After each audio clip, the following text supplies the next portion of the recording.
work, everyone! We're looking to wrap with our two main ladies today. I can already smell our success. What do you mean, looking to wrap?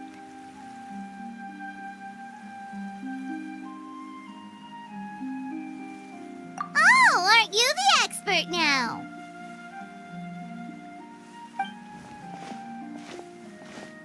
This upcoming scene is the two musketeers' final confrontation with the Baron. There will be quite a bit of action, but no choreography beyond what we've already rehearsed. Anyway, get ready. Lights, camera, action! The view is beautiful tonight. It reminds me of that fateful night 10 years ago. And now that I've said it, I can even make out the faint fragrance of herbal tea in the air. Enough, villain! It's time that you pay for the death of our mother! My dear Iris, have you forgotten your manners? How can you speak like this to your own father? I'd sooner swallow all of my teeth than call you father. What did I expect? Seems the daughters have turned out to be just as obstinate as their foolish mother. In this world, Mora and status is everything. She thought she could blackmail me using her children and force me to grant her recognition and concessions? Ah, how naive can a woman be? Mother never asked a single thing of you. All she wished was for us to live a peaceful life, just like the others. It was you who personally brewed the poison of prejudice and sent Mother to her death. Compared to that deadly poison, the two bullets that will soon pierce through your heart will be like sweet mercy. And that's exactly why I said you're just as naive as her. Did you really think 2 muskets would be enough to defeat me? So let's see. What is stronger? Mora and power, or the 2 muskets in your hands? Get them! Tulip! There are too many of them! It'll be okay. We'll cover each other, Iris. And Mother will be watching over us, too. You asked for it!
weapons! My apologies. Embrace the ice.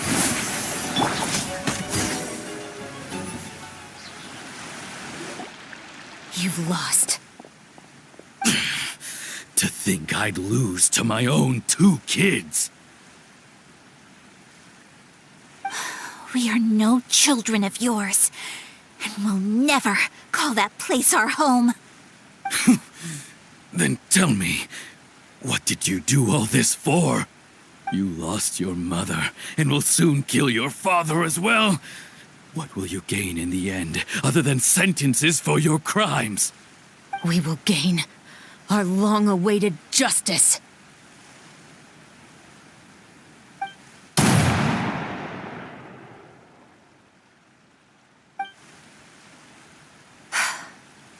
It's over. Finally, it's over.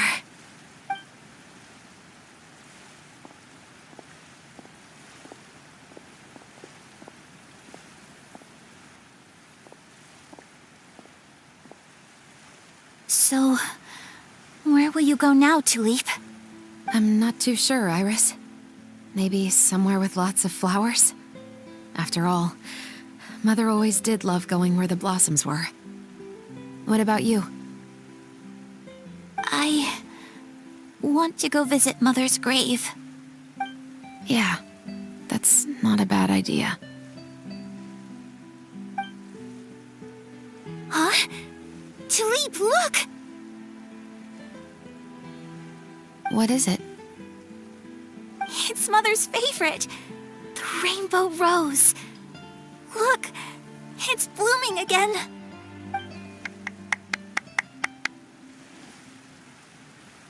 Excellent! That was beyond mesmerizing. Even I didn't expect this scene to go so well. And we got it in a single take. All right, everyone. We've got a wrap for Tulip and Iris. Congratulations, Ayaka and Chevres! Thank you. I didn't expect our parts to wrap so quickly. I wish I could savor the experience for just a bit longer. Paimon totally understands. Paimon's not ready to say goodbye to the clapperboard either. Filming has really been a lot of fun. You were great too, Chevres. The way you said, long-awaited justice. It gave Paimon chills. That is indeed my favorite line in the whole book. I still remember trying to act it out in my room the first few times I read it. Whoa, Paimon would have never guessed you're that type. Who doesn't like stories where the guilty are punished and justice prevails over evil? Don't forget, I'm the captain of the Special Security and Surveillance Patrol. Captain, I have something urgent to report. Please excuse me, everyone. I'll be back in just a moment. It's okay, don't worry about us.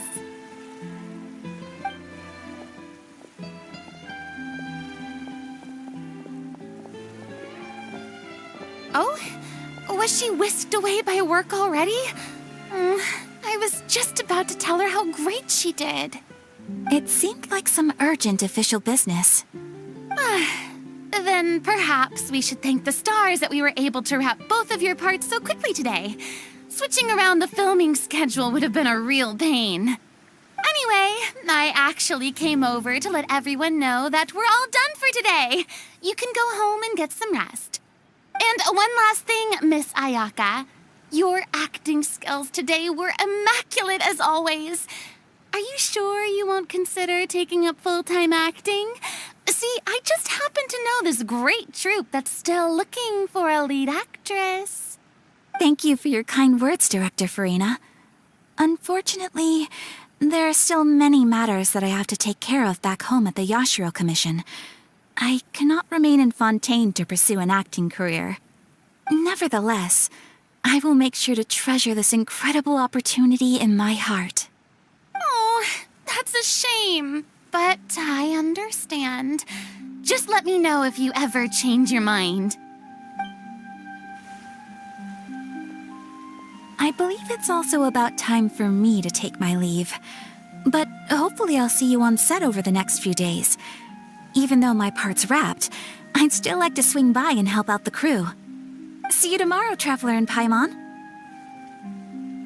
Yep, see you tomorrow. Well, what should we do next? Maybe we'll go investigate the case some more with Chevres today. Traveler, Paimon, please come with me. Huh? Where are we going? You could say that our ship has finally chanced upon one of those small, remote islands of intel.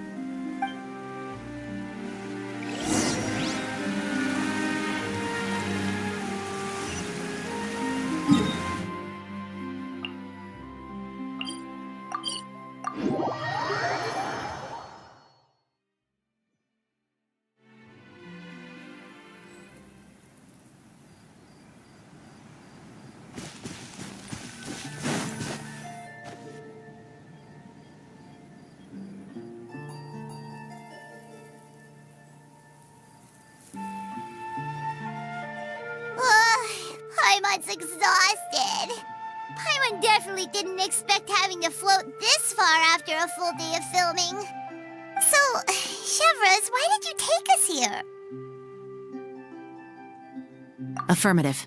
It wasn't anything conclusive, but it should show us a clear way forward. Have you ever heard of someone by the name of Emily? Oh, you mean that famous perfumer? She's a good friend of mine.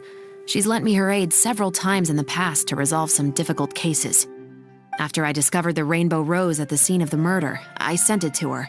After all, she's probably the foremost expert on flowers and scents in all of Fontaine. And then? There was nothing remarkable about the flower or the trace amounts of soil left on it. But according to Emily, the rainbow rose left by the killer was derived from a very rare cultivar. Huh. Paimon didn't know that there were different varieties of rainbow rose. Paimon just thought they grew everywhere in the wild. Flowers that are deliberately cultivated will always show some different features from those that bloom in the wild. We already knew that the rose left at the scene belonged to a special cultivar, but with Emily's expertise, we were able to pinpoint the place where it was first picked from. Oh, Paimon gets it now. So whoever first planted that rainbow rose was probably the killer. Precisely.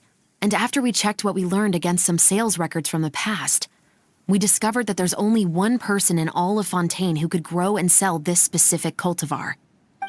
Really? And who is it? It's the novelist. But didn't you say he had an alibi? To be clear, I haven't changed my mind about him. I still don't think he was the one who pulled the trigger. However, that doesn't mean the true culprit never visited him at his home or never purchased a rainbow rose from his garden. Whatever the case, we will have to confirm a number of things with him. So you mean the next place we need to go is... Yes, we're going to pay him a visit at his home.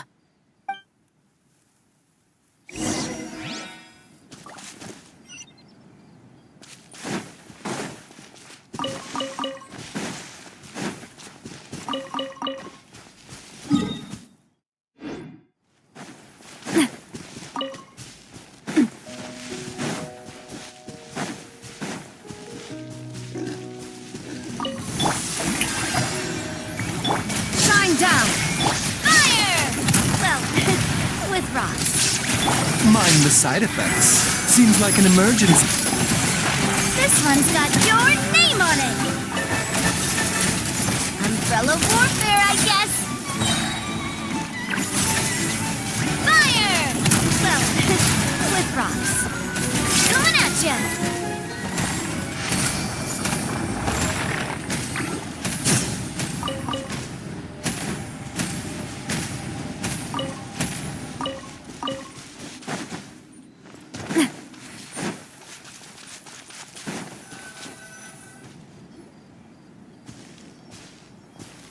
That should be his house.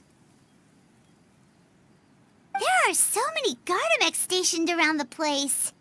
That's pretty unusual, right? According to what he told me last time we spoke, he hired them so he won't be harassed or disturbed. So there are a lot of flowers in his garden, but Paimon doesn't think we'll be able to pick one without alerting the Gardamex. Right, which is exactly why I think there has to be a special connection between him and the killer. So, should we knock? Just wait here for now. I'd like to take care of a number of those Gardamex first. But they're so far away. How are you planning to do that? Don't forget, Paimon, I'm actually the real-life captain of the Musketeers.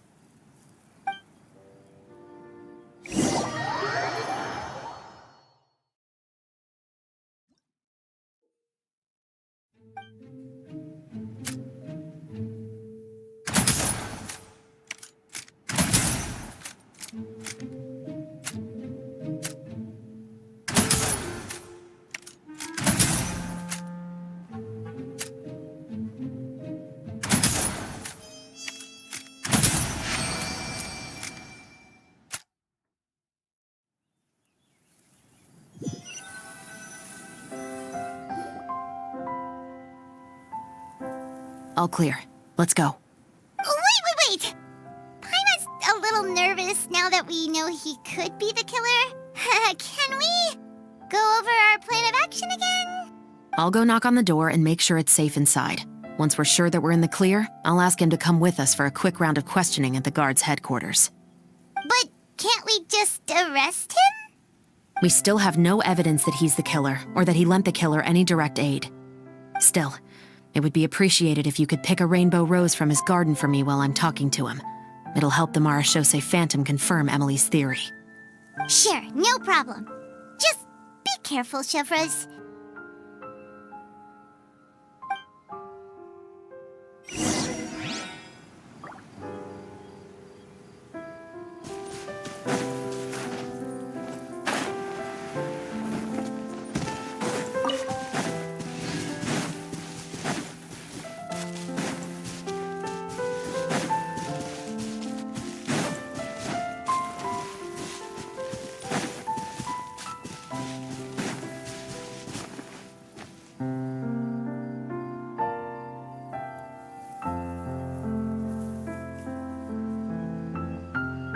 Excuse me, Mr. Baptiste, are you home?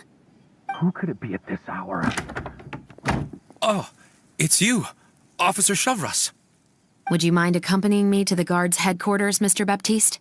We would like to ask you some questions about a case. Oh, is it still regarding the murder case from before? I cannot confirm or deny that at this time. So it is then. Listen, I need you to come with me, Mr. Baptiste. Miss Chevreuse, I'll save you the trouble. Oh, and you two over there? There's no need for you to pick my flowers either. It's not time for them to bloom yet. Oh! Okay.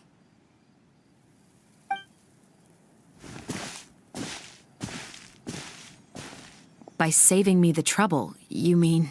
I will confess, I was the killer. Huh? He just admitted he's guilty!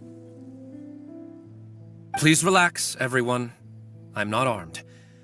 The musket you're looking for has been buried in my backyard. Then it's my responsibility to inform you, Mr. Baptiste, that everything you say right now will be used as evidence for the inevitable trial. Yes, I am perfectly aware of that. I must say, I hate this feeling. Oh? Is it because I confessed? Or because you've been proven wrong? Both, I suppose. For the same reason as the one I wrote out in my novel, of course. I did it to exact revenge. I know you haven't figured out the link between the two of us. Had you done so, I'd have been taken away to the headquarters a long time ago. But that won't stop me from always remembering his grotesque face. After all, he was the one who killed my mother. Your mother is still healthy and well. You know, I was adopted as a child. I was referring to my birth mother. That was never recorded in the orphanage's records. Please forgive a 6-year-old child for concocting some lies to protect himself after watching his mother die right in front of him. So, your novel, it was like a record of your life? No, of course not. It was a work of fiction with many embellished parts. But I am indeed the illegitimate son of a wealthy and influential man who abused his power to murder my mother. That part was 100% real. But the man you killed didn't have a Mora to his name. He was a hired assassin, an irredeemable beast who sank his fangs into a defenseless woman just for a few bags of Mora. But if that's really the truth, you wouldn't be telling us any of this now. You still haven't managed to take revenge against your father, the true mastermind behind it all. I never thought I'd hear that kind of thing from the captain of the Special Security and Surveillance Patrol. I'm simply skeptical about your motives. It's simple, really. I've grown tired of everything and don't want to shoulder this burden anymore. You may have considered me too soft to pull the trigger. Well, as it turns out, you are exactly right. I've become overwhelmed by the aftermath of the murder. So you're going to call a stop to your revenge, just like that? The true mastermind is too rich and too powerful for me. I've accepted that I will never be able to avenge my mother alone. And so what? The characters in your book never gave up. Now, Officer Shavras, I'm the one who has killed a man, aren't I? Are you trying to convince me to commit another crime? What's your father's name? How do you plan to prove the veracity of all of your claims? Well, I'd like to speak with you privately. Sure. Why don't we speak privately at the guard's headquarters? No, it has to be here. I must ensure that we won't be overheard. Fine. Let's talk here. When I said won't be overheard, I meant by anyone. I would like to speak with you and you alone.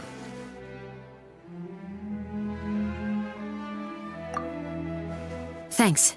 I appreciate it. Please stay safe, Chevres.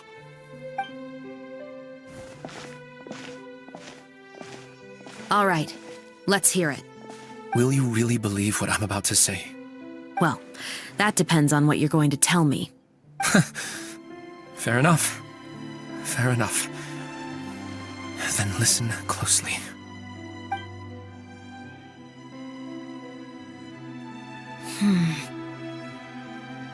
So that's how it's all connected. So, it seems you believe me after all. Do you want me to go public with this? No, of course not. At least, not right now. Then why did you bother telling me? You've read my work. What do you think? Even if you were to go public with all of this right now, he'd simply deny everything. It's been too long.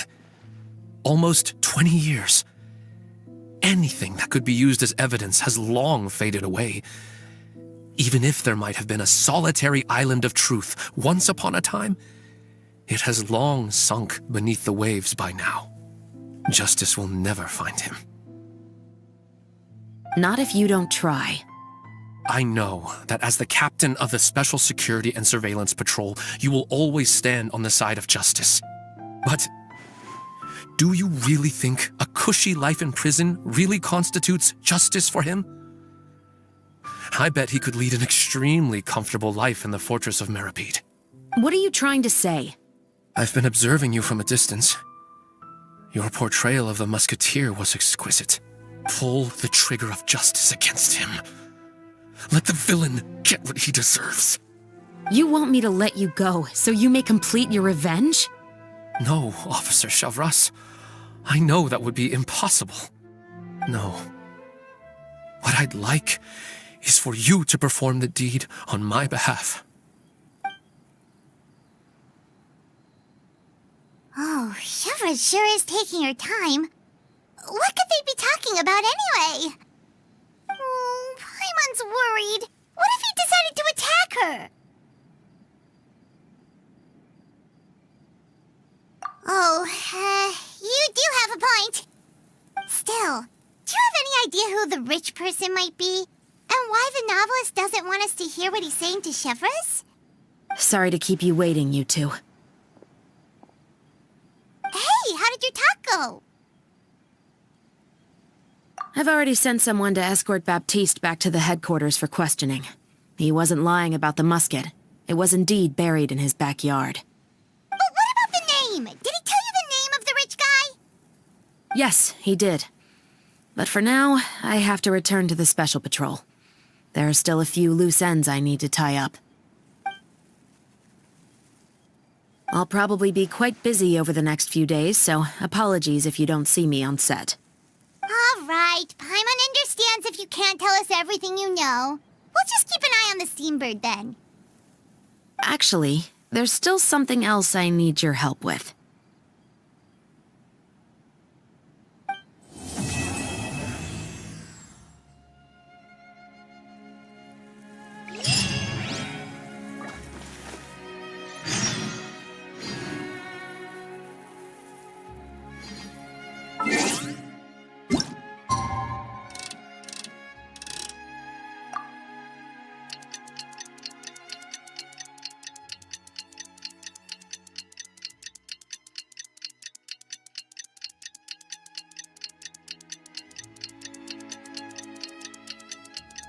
We haven't seen Chevra since that night at Baptiste's place. Well, guess there's no point in worrying about it now. Let's go join up with the others.